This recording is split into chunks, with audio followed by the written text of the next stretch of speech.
Hello, my name is Paul Etherington. I'm one of the trustees and engineering staff here at Worksworth, working on LMS 10,000 project, the locomotive that should have never have been scrapped in the first place. Welcome to Worksworth.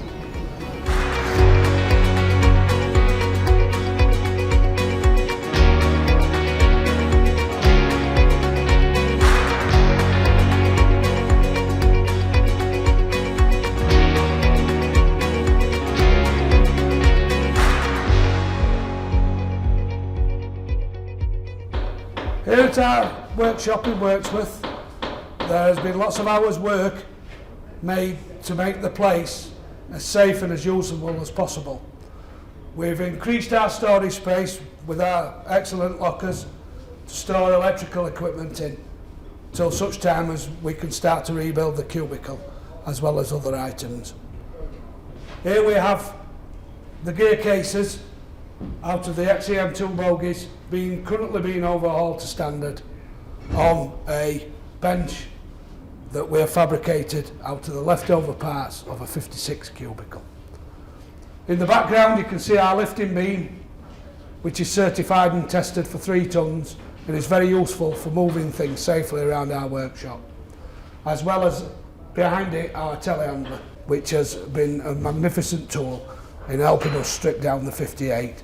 This is the power unit that came out of 56104, which was very kindly gifted to us by GBRF and Progress Rail. This is our spare power unit if we were ever to go mainline. It is a low hours power unit and, as you can see, is in very good condition. We intend to derate the power unit for future use if we were to go mainline and future proof for our spares. Also with this power unit came many electrical components that are vital to the rebuild process. These components have been removed from a 56 cubicle and are currently being assessed for future use in the 58 electrical cubicle. As the work progresses, we will learn more of what cost is involved within the cubicle works. We are confident that we have enough spares to future-proof LMS 10,000 for many years on the Heritage Railway, what we have already procured, but there will still be parts that we will have to purchase in time. This is the cubicle that came from 58022, which is currently being worked on by our electrical engineers. It will be overhauled to standard, utilising many parts gifted to us by GBRF and Progress Rail from the 69 programme. This will eventually become the beating heart of the locomotive, transmitting the power to the traction motors. This is a Reval vacuum exhauster under overhaul. As you can see, there are very many individual components to it, and we still require to procure vanes that go inside the rotor.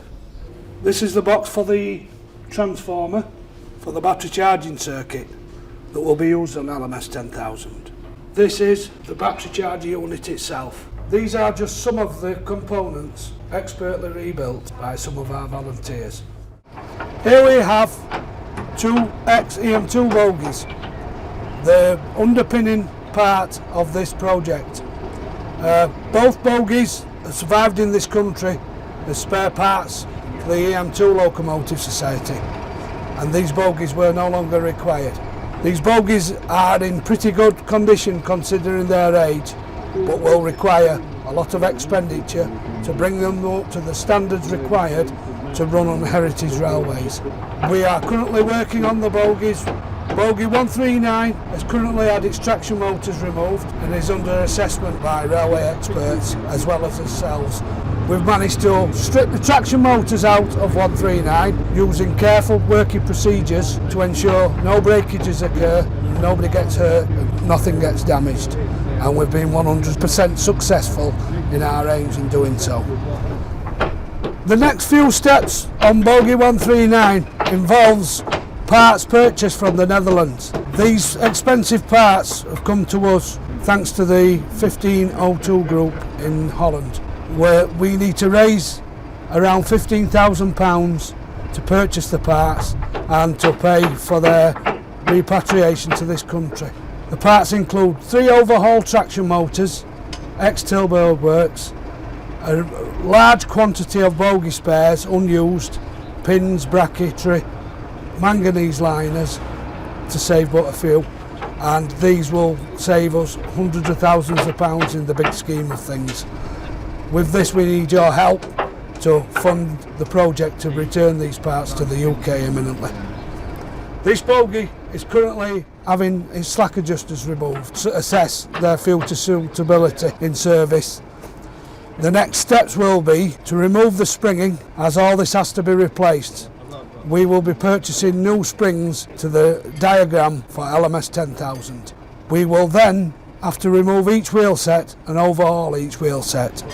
Currently this cost is an unknown, but we will start the process by jacking the bogie frame up, removing the wheel sets, turning the tyres to estimate how much tyre life we have left on them, and to assess the axle boxes and what work is required on those to return those to full health.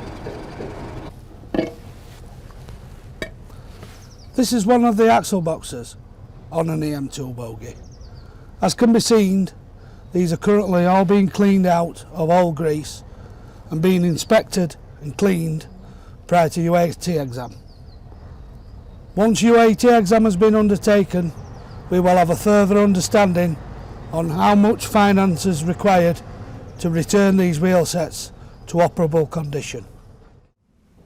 Over the last 12 months, lots of this space has been utilised for purchasing new parts for the project, with the money kindly donated by all the volunteers and members and public alike.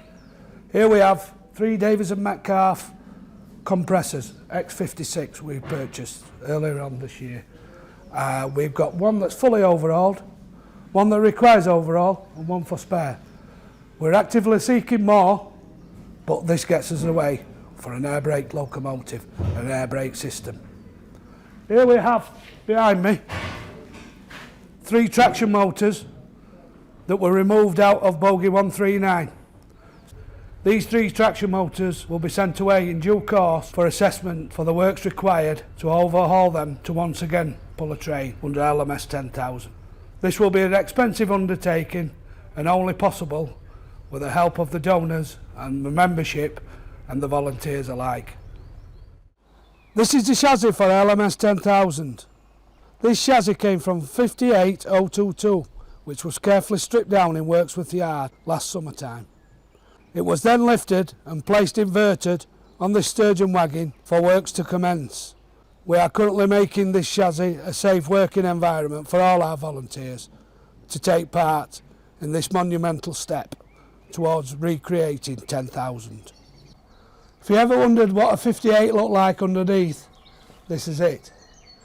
All the traction cabling has been carefully removed and pulled back, and we are busy looking at fitting adapter plates to enable the M2 bogies to fit.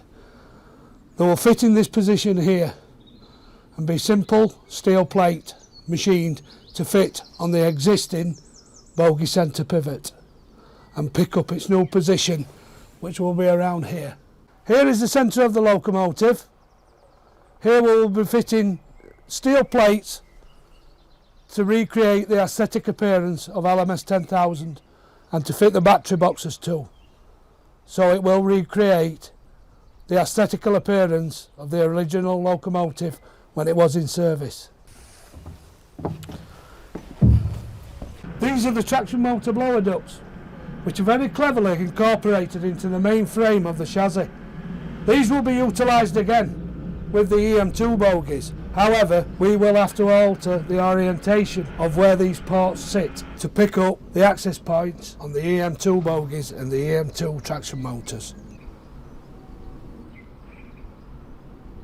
All the bracketry and layout of this chassis will remain the same as it was under the 58. The fuel tank will be cut down in size and it will utilise its original bracketry to fit once again. The fuel tank will be out of sight between the 2 battery boxes, but all the design work for all the conduits, cable runs, bracketry and fuel tank have already been done and passed muster and worked for 30 years on British Railways and abroad. This is where the electrical connections will exit from the top of the chassis through its original portholes, feeding either bogie from one end of the locomotive to the other. This pipework will be modified. The pipes will be chopped in this area and new pipework will be substituted for this old pipework, and the bracketry will be put closer to the chassis, which will keep all the services pipework underneath the tumble home of the bodywork of LMS 10,000.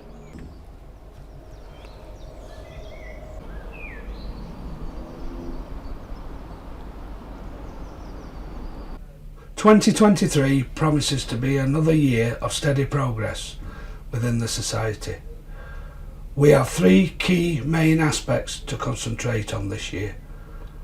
One being the purchase and repatriation of the bogie spares from Holland. Two is to overhaul bogie 139 to mainline standards.